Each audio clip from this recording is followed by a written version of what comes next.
Leanúna chorca ghaoin tinol. A bhaid chraban na barca chóca de Domhnaigh. Céhíonn tim leor is fearr leatsa. Louise. Can I have? Mar hoshi anna hafig agus anna láidir agus faintí anna chud body.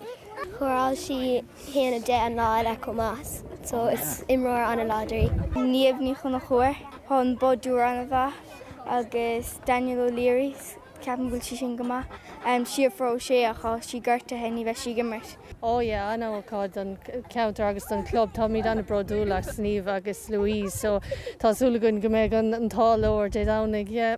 Geraldine O'Shea started the Kerry Avalanche. Nuacht san nócha tí bhaid Chiarraí creibh na héireann go déirigh. Bris cruí nuacht a gine na mí, agus líana tá fuid an cumasach ó bhleá clíarómpa.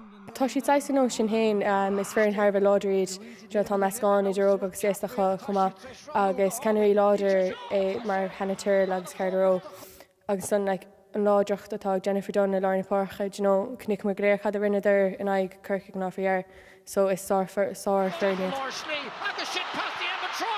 Bhí dímán dáin ar an taréis craobh an uirigh an taspáintas go háras a tarna le, bhí sé anna fionmhar fécinn siar ar sin agus tá mí chun é sin úsáid de Domhnaigh sicún chun leúnmh dé an rudí nach raibh a gceart an uirigh a chuir gceartam léana.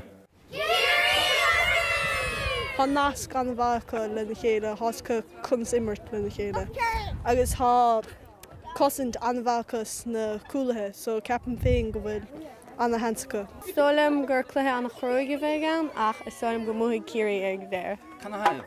Mar is stolam gur an fuair níos fearriad agus le Louise. Tá si anna fit agus bachse go húntaach má bhuach siad tuis go bhfuil si ann leis na blianta. Tá sí na leochanna héin agus bheith sí na bánraíon ar fad má dhearíonn leotha. Tá sí na bánraíon anyway. Seocha blian an ó bhdar go déirige is ceall le gorta caide é sin na tutha Chiarraí. Na héana tutha súil go méid tine a molla chalíní do riachta de Domhnaigh agus go méid corn Brendan Markham in an Nuacht i teachta bhaile.